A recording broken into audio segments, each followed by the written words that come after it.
దేశ రాజధాని ఢిల్లీలో ఒక భారీ ప్రమాదం త్రుటిలో తప్పింది. ఉగ్రవాదులు పన్నిన కుట్రను భారత భద్రతా దళాలు సమయానికి గుర్తించి భగ్నం చేయడంతో పెద్ద ప్రాణ నష్టం నుంచి దేశం తప్పించుకుంది.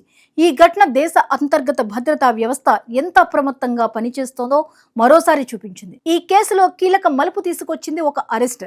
పాకిస్తాన్కు చెందిన గూఢచార సంస్థ ఐఎస్ఐ మద్దతుతో పనిచేస్తున్న ఉగ్రవాద సంస్థ లష్కరే తోయబాకు చెందిన షబ్బీర్ అహ్మద్ ను ఢిల్లీ పోలీసులు స్పెషల్ సెల్ పట్టుకోవడం ద్వారా ఈ కుట్ర వెలుగులోకి వచ్చింది.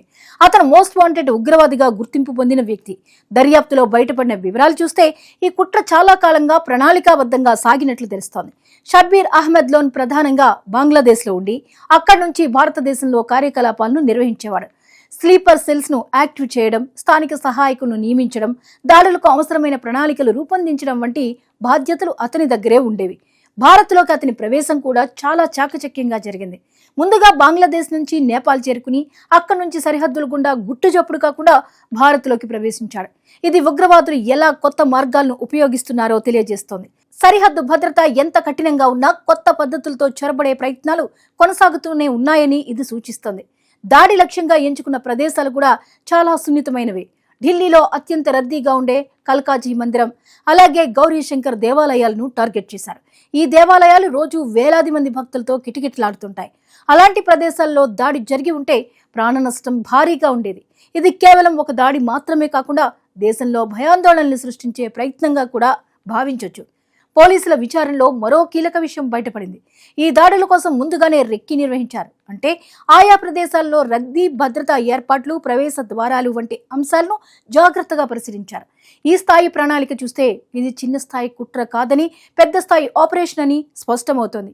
ఈ మొత్తం ఆపరేషన్ ఛేదించడానికి ఢిల్లీ పోలీసుల స్పెషల్ సెల్ సుమారు 1 నెల రోజుల పాటు కఠినంగా శ్రమించింది.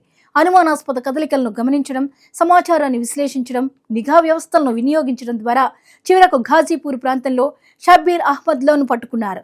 అతని వద్ద నుంచి పాకిస్తాన్, బంగ్లాదేశ్, నేపాల్ దేశాలకు సంబంధించిన కరెన్సీలతో పాటు భారత కరెన్సీ కూడా స్వాధీనం చేసుకున్నారు. ఇది అతను అంతర్జాతీయ స్థాయిలో కార్యకలాపాలు నిర్వహిస్తున్నాడనే విషయాన్ని బలపరుస్తోంది. ఈ అరెస్ట్తో ఒక పెద్ద ప్రమాదం తప్పింది.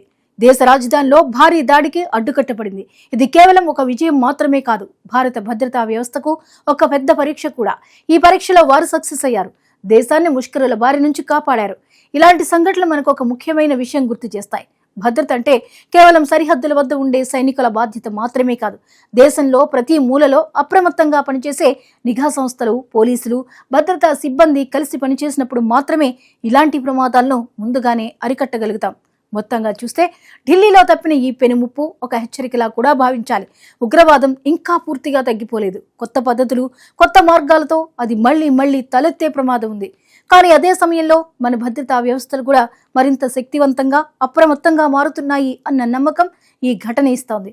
దేశాన్ని కాపాడేందుకు రాత్రింబవళ్లు శ్రమిస్తున్న ఇంటెలిజెన్స్ ఏజెన్సీలు, పోలీసులు, భద్రతా దళాలకు ఇది ఒక గర్వకారణమైన విజయంగా నిలిచింది.